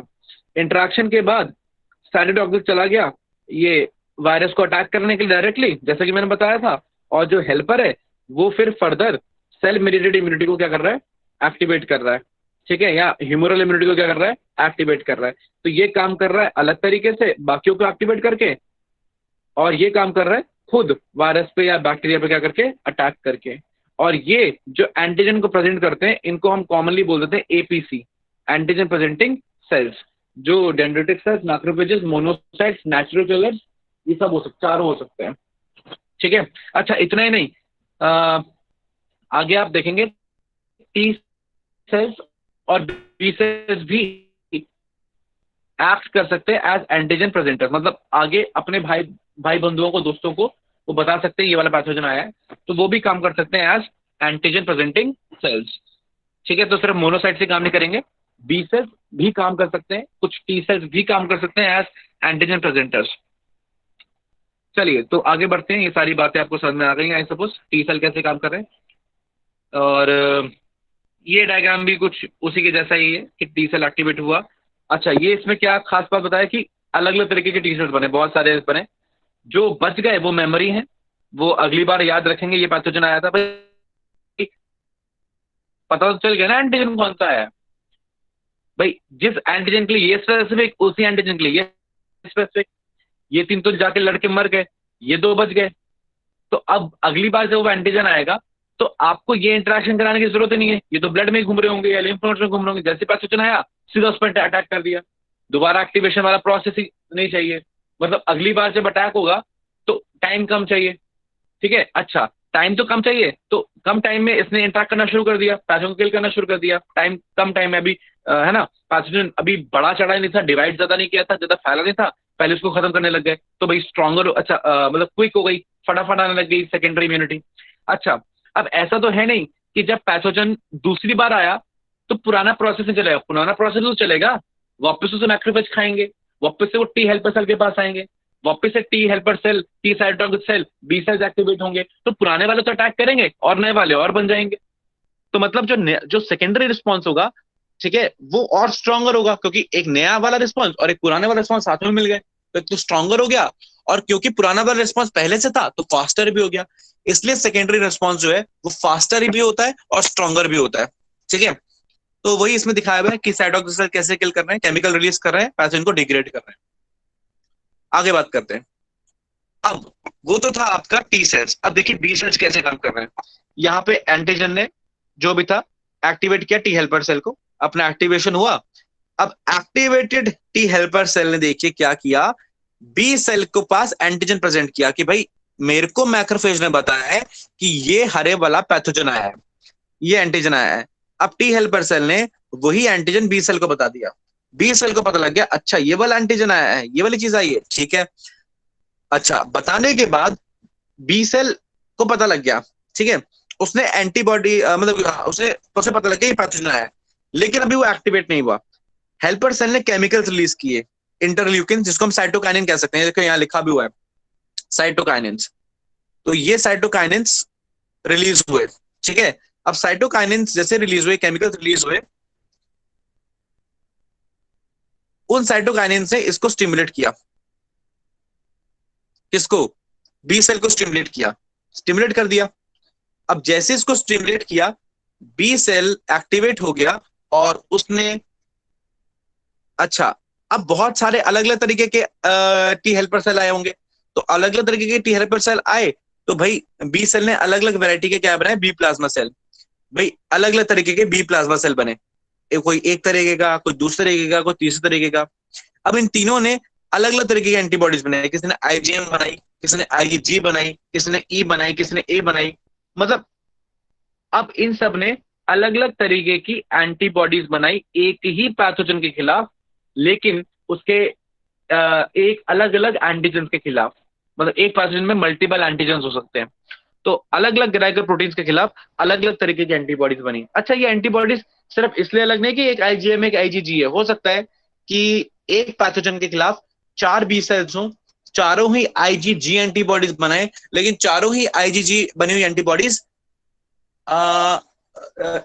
आपस में अलग हो, उनका वेरिएबल रीजन, उनकी वो क्या हो, आपस में अलग अलग हो, अलग अलग एंटीजन से बाइंड करने के लायक हो, ठीक है ना। तो ये भी हो सकता है। तो ये जो रिस्पॉन्स आप यहां देख रहे हो, this is a polyclonal response. Individual B plasma cell can be considered as monoclonal. अगर मैं इस बी सेल को ले लूं और इसको डिवाइड कराऊं, हालांकि डिवाइड नहीं करता, ये अपनी डिवीजन एबिलिटी खो चुका है, लेकिन अगर मैं इस बी सेल को मान लो लूं और इसको डिवाइड कराऊं, कंटिन्यूसली डिवाइड कराऊं, तो इससे बनने वाले सारे सेल्स एक जैसे होंगे, उसको बोलेंगे मोनोक्लोनल रिस्पॉन्स। लेकिन ऑल टुगेदर तीनों को मिलाकर देखे तो एक पैथोजन के खिलाफ कैसा रिस्पॉन्स आया, पॉलीक्लोनल रिस्पॉन्स। एक पर्टिकुलर बी सेल एक पर्टिकुलर तरीके की एंटीबॉडी बनाता है, और वो एंटीबॉडी पर्टिकुलर प्रोटीन के पार्ट से ही बाइंड करती है, पर्टिकुलर एक्टिव साइट से या पर्टिकुलर कैविटी से बाइंड करती है एक पर्टिकुलर एंटीबॉडी। लेकिन ऐसी एक पर्टिकुलर बहुत सारी अलग अलग होती हैं, मतलब कि ये वाली एक पर्टिकुलर से बाइंड करती है, तो ये वाली किसी और दूसरे पर्टिकुलर से, तो कुल मिला के हैं बहुत सारी, लेकिन एक एक से ही बाइंड कर रही है, ये कॉन्सेप्ट है, ठीक है। तो जैसा कि मैंने बताया टी हेल्पर, आपको टी सेल वाला समझ में आ गया था कैसे एक्टिवेट हो रहे थे, यहाँ पे आपको ये भी समझ में आ गया कि बी सेल कैसे एक्टिवेट हो रहे हैं। अब जो मर गए, जो बच गए वो एंटीबॉडी बनाते रहेंगे, वो आपके क्या कहेंगे, मेमोरी सेल्स। तो मेमोरी कुछ नहीं है, बल्कि जो सेल्स डिग्रेड हो चुके हैं, बच गए हैं, उनके पास पुरानी याददाश्त, पुरानी मेमोरी है, उसको है, उसी को मेमोरी सेल्स बोल रहे हैं। आगे बढ़ते हैं, यहां तक सब लोगों को क्लियर है, आगे बढ़े।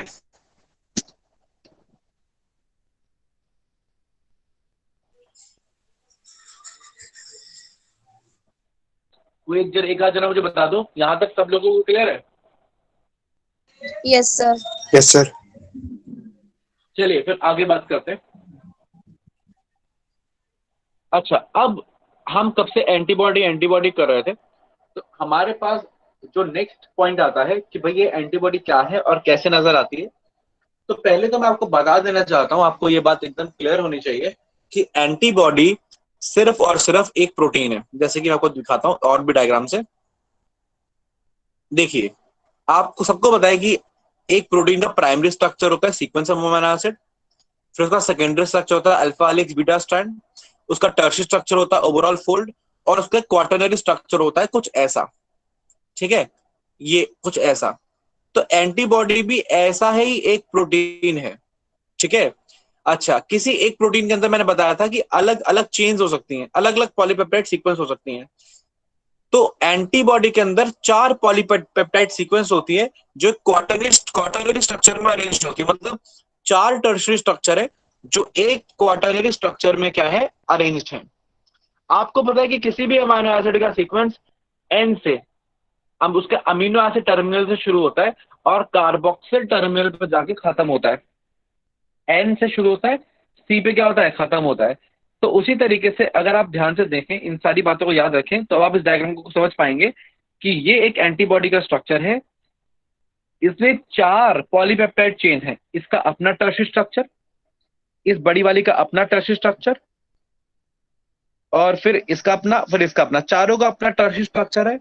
और ये जो टर्शियरी स्ट्रक्चर है, ये सब आपस में जुड़े हुए हैं बाय डाइसल्फाइड बॉन्ड, और ओवरऑल एंटीबॉडी का ये जो दिख रहा है ये क्वाटरनरी स्ट्रक्चर है।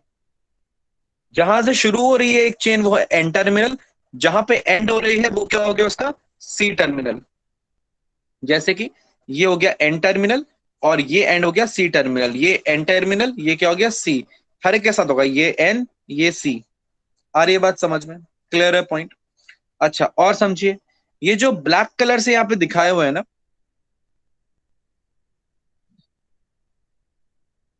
ये यहाँ पे जो ब्लैक कलर से दिखाए हुए यहाँ पर ये डाइसल्फाइड बॉन्ड्स हैं।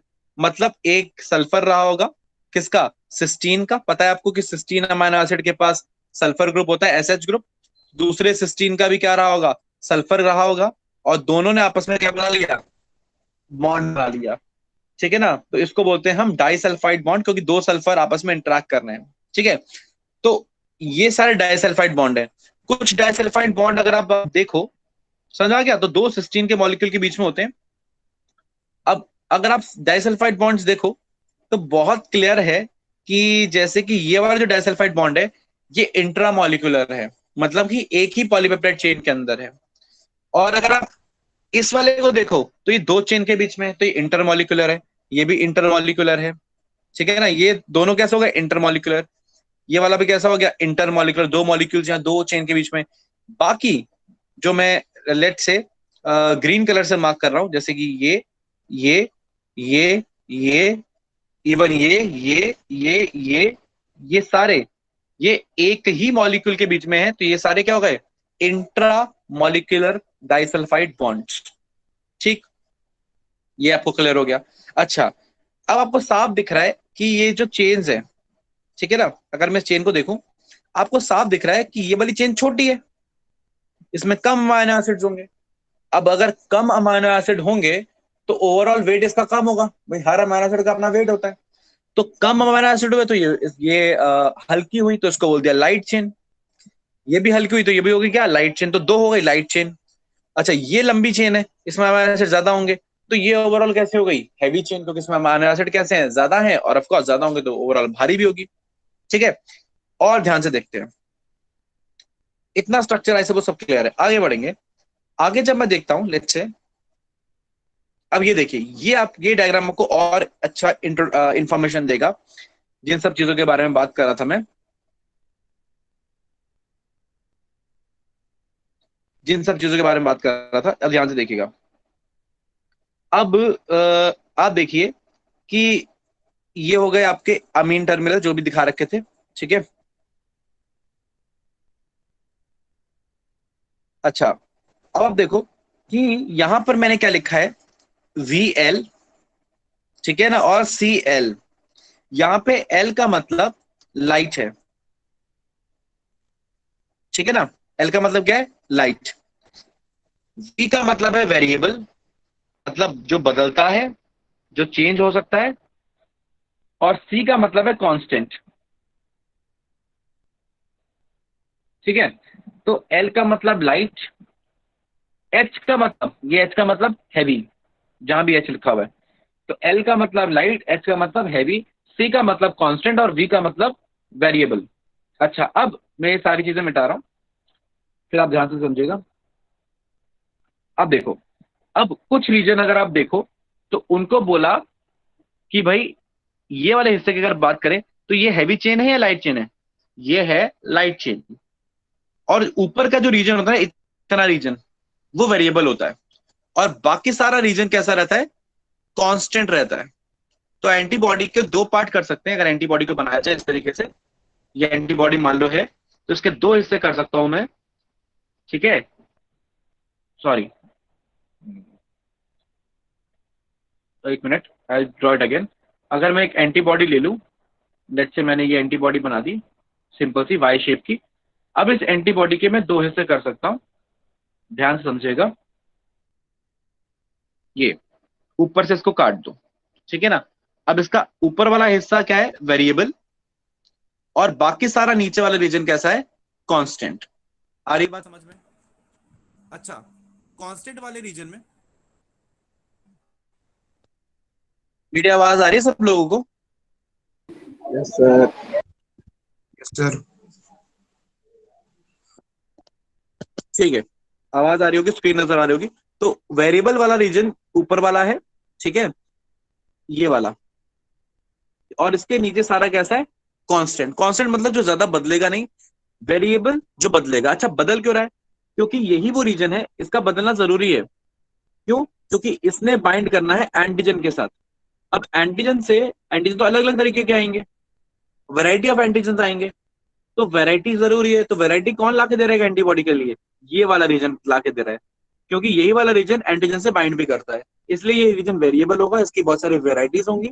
हर एंटीबॉडी जो अलग बी सेल से बनी है वो मैच नहीं करेंगी किसमें, वेरिएबल रीजन में। मतलब हो सकता है कि एक एंटीबॉडी आईजीजी ही हो, दूसरी एंटीबॉडी भी आईजीजी ही हो। अगर दो आईजीजी एंटीबॉडीज हैं, दोनों अगर अलग हैं आपस में, तो वो अलग अपने किस रीजन में मेनली होंगी, अपने इस रीजन में होंगी। कौन सा रीजन? Variable region. और बाकी सारा रीजन जो मैंने सी से रिप्रेजेंट किया है, वो सारा कौन सा हो गया? Constant region. क्लियर है पॉइंट? अच्छा, अब कोई अगर आपसे पूछे कि अगर मैं डिवाइड करूं, तो हमने लाइट चेन के अंदर एक वेरिएबल रीजन है, एक कांस्टेंट रीजन है, एक वेरिएबल एक कांस्टेंट। लेकिन हैवी चेन के अंदर एक वेरिएबल रीजन है और तीन कांस्टेंट रीजन है, कांस्टेंट 1, कांस्टेंट 2 और कांस्टेंट 3। क्लियर है पॉइंट? अच्छा, कोई अगर आपसे पूछे कि वेरिएबल रीजन में कौन आएगा, हैवी चेन आएगी कि लाइट चेन आएगी, तो आप बोलेंगे दोनों आएगी, हैवी भी आएगी और लाइट भी आएगी। कोई आपसे पूछे कि कांस्टेंट रीजन में क्या आएगा, हैवी आएगी या लाइट आएगी, तो आप बोलेंगे उसमें भी दोनों आएंगी, हैवी भी आएगी और लाइट भी आएगी। कई स्टूडेंट गलती करते हैं। जो कॉमन मिस्टेक है वो क्या है, वो भी बता देता हूं मैं आपको। जो कॉमन मिस्टेक है वो ये है कि स्टूडेंट समझते हैं कि मान लो ये अगर एंटीबॉडी है, तो ये वाला, वो इस पूरे रीजन को, जो वी शेप रीजन है, इसको समझ लेते हैं वेरिएबल, और नीचे वाले को समझ लेते हैं कांस्टेंट। ऐसा नहीं है, ऐसा बिल्कुल नहीं है।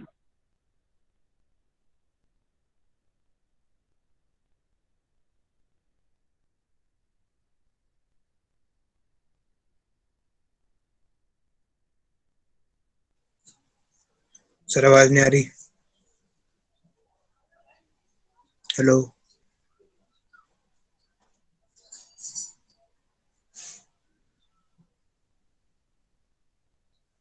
हेलो सर आवाज नहीं सर आ को रही। किसी ने म्यूट कर दिया।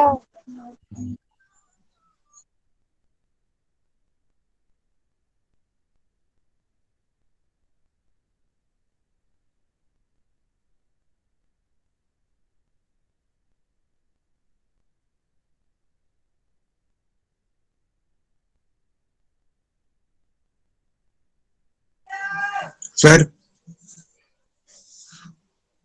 सर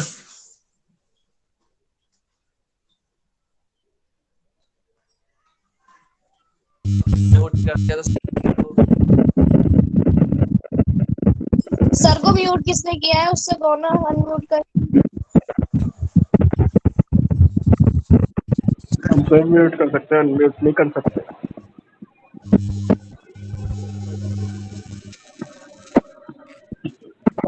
अरे सर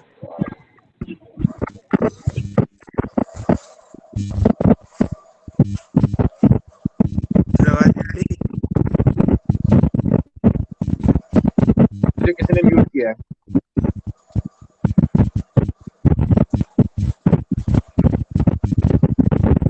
मेरी आवाज सुनाई दे रही है? अब आ गई। सर अब आ रही है।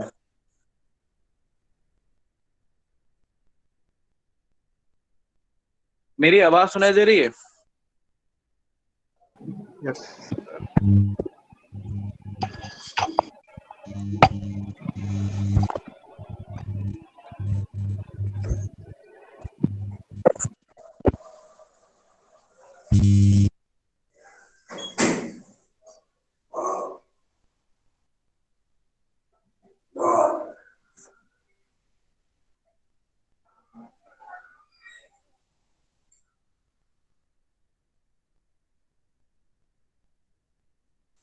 अब सर कहाँ चले गए?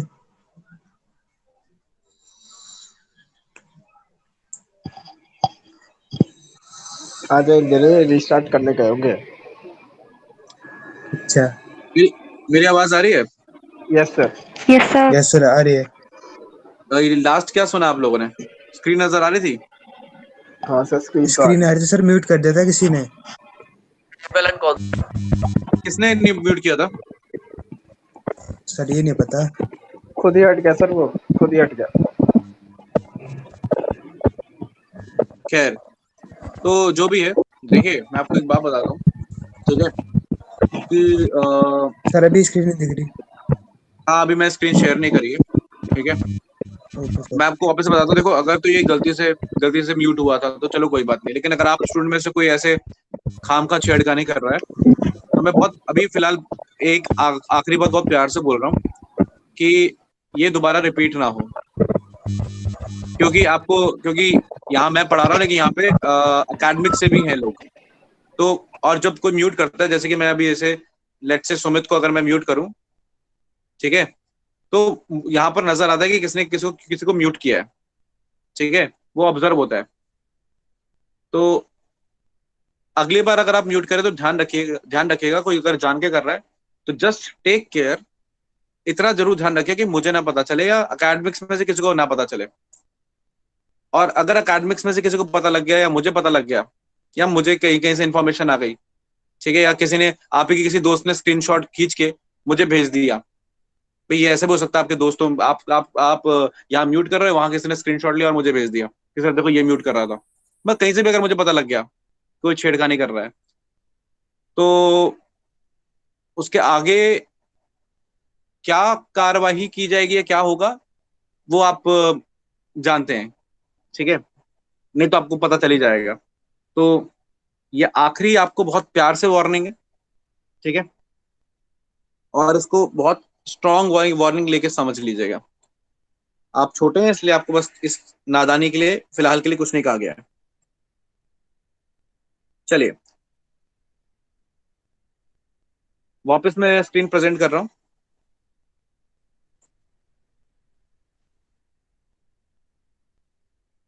तो यहां तक जो मैंने आपको बताया था ये क्लियर हो गया आपको, जब तक स्क्रीन नजर आ रही थी?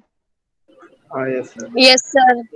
ठीक है, हाँ सर, वहां तो तक तो आ आई गया सपोज था। आपको वेरिएबल और कांस्टेंट रीजन समझ में आ गया होगा क्या चीज है। Yes sir. हाँ, तो मैं बता रहा था कि एंटीबॉडी को और एक और तरीके से हम बांट सकते हैं, ठीक है ना, जो बहुत ही इंपॉर्टेंट है। जैसे कि मैंने अब यहाँ कट लगा दिया, ले एक दोबारा लगाते हैं इसको। ये मैंने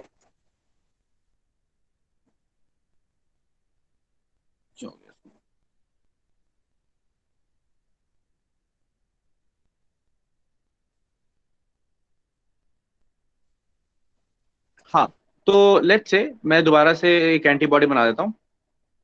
ये मैंने वापस से एक एंटीबॉडी बना दी, ठीक है। अब इसको मैं वापस ऐसे बांट सकता हूँ कि मैंने क्या किया, एक कट यहाँ लगा दिया, ठीक है। अब इस एंटीबॉडी का ये जो ऊपर वी वाला रीजन है, इसको मैं बोल सकता हूँ something known as fragment F A B. भाई यही फ्रैगमेंट एंटीबॉडी से बाइंड कर रही है ना भाई, इसी में वेरिएबल रीजन है, तो इसको मैंने फ्रैगमेंट ए बी बोल दिया। क्या बोल दिया? फ्रैगमेंट ए बी, ये जो वी वाला रीजन है, ठीक है। अच्छा बचा ये नीचे वाला रीजन, इसको बोलता हूं मैं एफ सी। अब यही गड़बड़ का रीजन है, स्टूडेंट को लगता है कि एफ और सी का मतलब कांस्टेंट, सी का मतलब कांस्टेंट नहीं है, सी का मतलब क्रिस्टलाइजेबल होता है। जब हम एंटीबॉडी को पेप्सिन एंजाइम से डाइजेस्ट करते हैं ना, तो उसके दो टुकड़े होते हैं, एक तो बड़ा टुकड़ा होता है ये बी वाला, जिसमें पूरी की पूरी लाइट चेन आती है और आधी हैवी चेन आ जाती है, ठीक है ना, ये बी वाला टुकड़ा, इसको बोलते हैं और यही टुकड़ा रिस्पॉन्सिबल है एंटीजन से बाइंड करने के लिए, तो उसे बोलते हैं फ्रैगमेंट एंटीजन बाइंडिंग। और बाकी बची हुई जो फ्रैगमेंट्स हैं वो क्रिस्टलाइजेबल फॉर्म में नजर आती हैं, तो उसको हम बोलते हैं एफ सी, फ्रैगमेंट क्रिस्टलाइजेबल। यहाँ सी का मतलब कांस्टेंट नहीं है। तो कोई पूछे कि एफ सी रीजन में क्या आएगा, तो क्या बोलोगे? एफ सी रीजन में, जैसे कि इस डायग्राम में दिखा रखा है, एफ सी रीजन में सिर्फ आएगी कौन सी चेन? सिर्फ आएगी heavy chain, light chain F C region में नहीं आएगी। Clear point. लेकिन कोई पूछे कांस्टेंट रीजन में क्या क्या आएगा, तो हैवी भी आएगी और लाइट भी आएगी। Clear point. आ रही बात समझ में? कोई डाउट? तो एंटीबॉडी को सर डिवाइड एक बार करने, फिर से एफसी बताना। दोबारा बता देता हूं, वापस से समझ लो। अब दोबारा देखो, ये एंटीबॉडी और ये भी एंटीबॉडी, ठीक। अब इसको काट दिया, ठीक है, एक कट लगाया लेट से यहां और एक कट लगाया यहां, समझ में आ गया।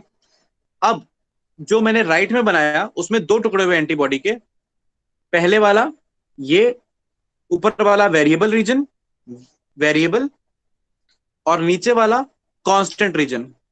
अब बताओ कांस्टेंट रीजन में सिर्फ हैवी चेन है, लाइट चेन है? कौन पूछ रहा है दोबारा बताने वाला? किसकी आवाज आई थी दोबारा बताना बीच में? कोई some female student was there, कोई लड़की बोल रही थी। सर मेहदी फरजाना। हाँ फरजाना, फरजाना ये राइट वाला समझ में आ गया, ऊपर वाला वेरिएबल नीचे वाला कांस्टेंट? Yes sir. तो बेटा कांस्टेंट में क्या नजर आ रहा है, क्या लगता है कि सिर्फ हैवी चेन है या लाइट चेन है? सर दोनों है। दोनों है, पता लग गया ना। अच्छा, अब इसी एंटीबॉडी को अगर मैं यहाँ बीच में से काट दूं, ठीक है, इस वाले रीजन से, ये वाले रीजन से, तो अब जब दो टुकड़े होंगे तो ऊपर वाले को क्या बोलेंगे? F A B, fragment A B, और नीचे वाले को क्या बोलेंगे? Fragment C. जैसे कि डायग्राम में भी दिख रहा है फ्रैगमेंट ए बी और फ्रैगमेंट सी। अब फ्रैगमेंट सी में क्या है, हैवी चेन है लाइट चेन है? हैवी चेन है सर। अच्छा, और फ्रैगमेंट ए बी में? दोनों है। हाँ, अच्छा, फ्रैगमेंट ए बी में वेरिएबल रीजन आएगा, कांस्टेंट रीजन में आएगा? वेरिएबल रीजन में आएगा। नहीं बेटा, दोनों आएंगे ना।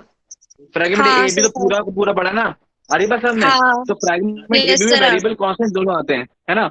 हाँ। एफ सी में सिर्फ कांस्टेंट आता है, कांस्टेंट, और मतलब समझ गए, दो तरीके एंटीबॉडी को डिवाइड करने के, या तो फ्रैगमेंट ए बी और एफ सी में डिवाइड कर दो, या वेरिएबल और कांस्टेंट में डिवाइड कर दो। समझ में आ गई बात? Yes sir. ठीक है।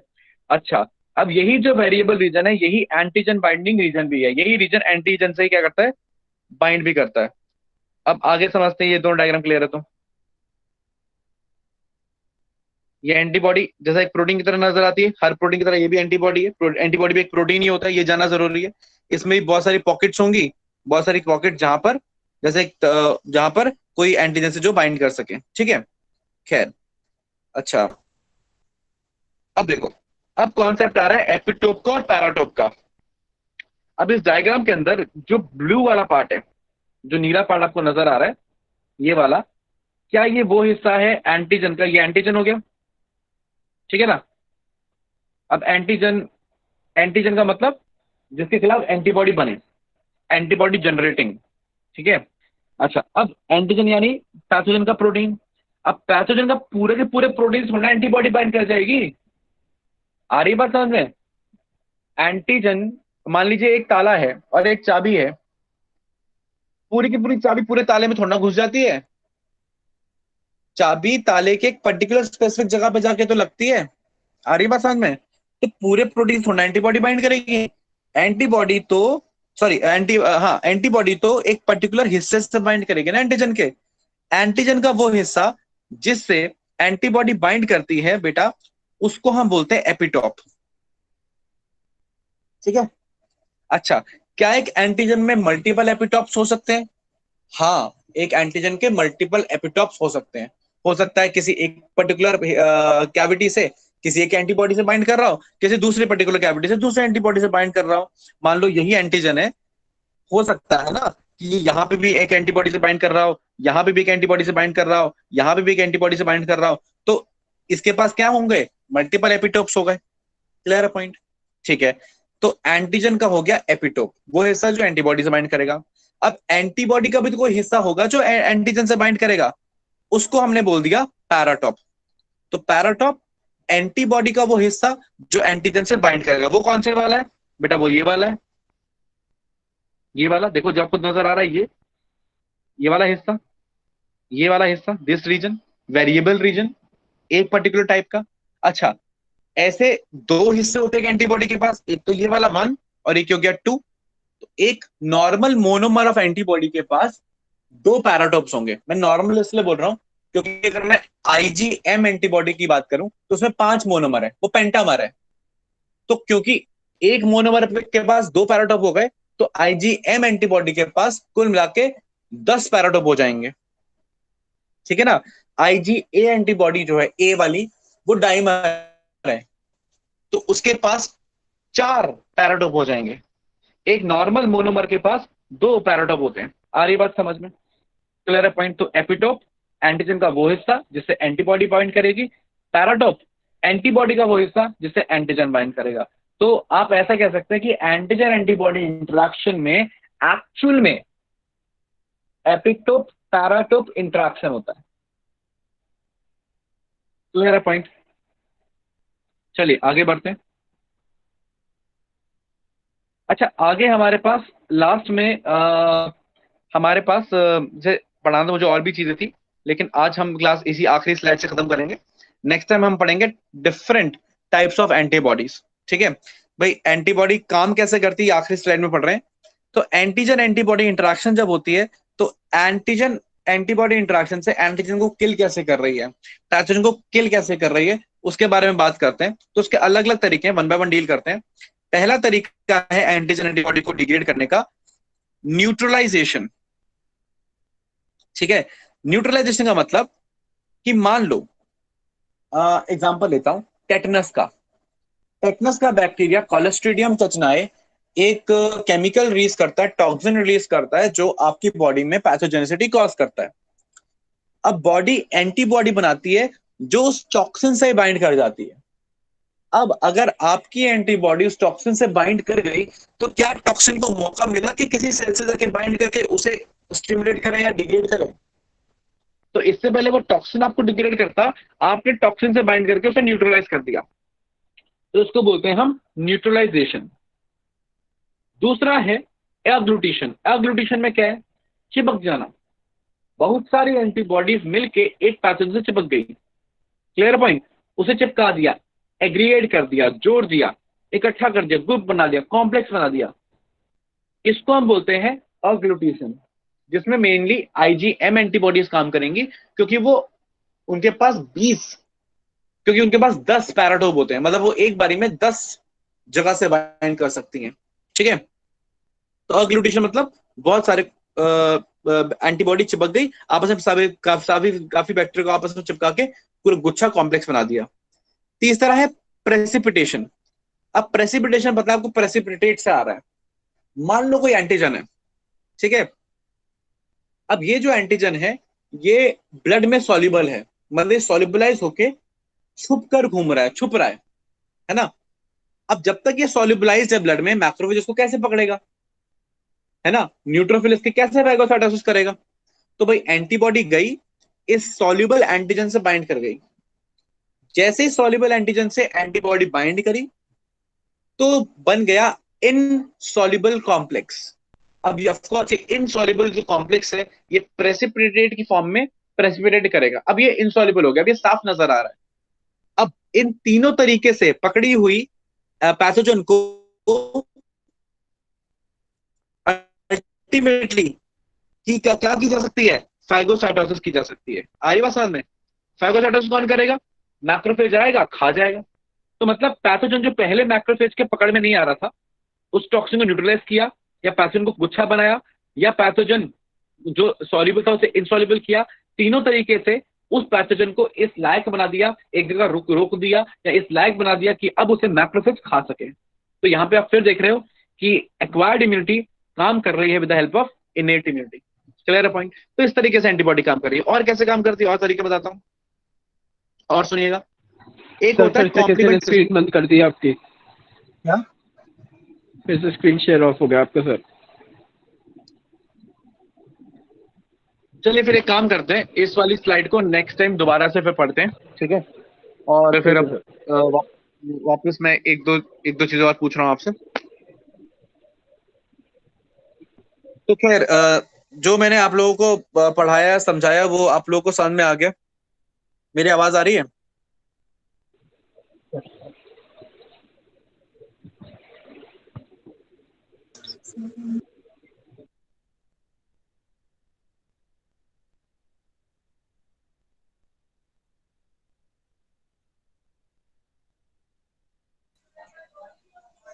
आप लोगों को मेरी हेलो आवाज सर। आ रही है? हाँ सर।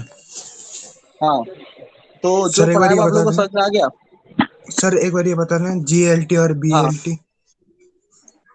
कौन बोल रहा है ये? नाम बताओ पहले, मैं कहता नाम और बात सर कराना। सुमित कौन? C2H। सुमित हाँ, C2H। Sumit, GALT is gastric associated lymphoid tissue और BALT is bronchial associated lymphoid tissue. भाई एक आपके लंग के एपिथेलिया या म्यूकोसा के साथ एसोसिएटेड है और एक आपके यस इंटेस्टाइन सर। के म्यूकोसा के साथ एसोसिएटेड है। दोनों एक्चुअली मार्ट है, म्यूकोसल एसोसिएटेड लिम्फोइड टिश्यू है। Okay sir. मार्ट की दो फॉर्म्स हैं। ठीक है ठीक सर। है, यस सर। ये एक्चुअली कुछ नहीं होता, ये ग्रुप ऑफ लिम्फोइड टिश्यू होता है। ठीक है ना, बी सेल्स हो गए कुछ, और कुछ एक आध टी सेल्स घूमते फिरते हो गए। मेनली इसमें मैक्रोफेजेस, मोनोसाइट्स, नेचुरल किलर्स ये सब रहते हैं। हाँ, और किसी का कोई डाउट?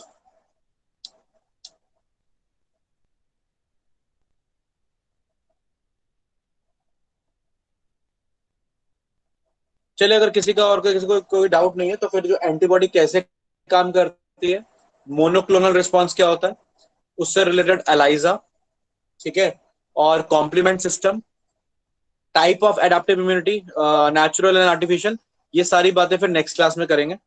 ठीक है, और नेक्स्ट क्लास में ये वाला टॉपिक खत्म करके मैं आपको एक या दो DPPs भी दूंगा, जो आप अपने ई काइट्स की ऐप से आप उसे प्रैक्टिस कर लीजिएगा। ठीक है, वो आपको इन्फॉर्मेशन मिल जाएगी। So that's all about the today's class. See you in the next class. Thank you.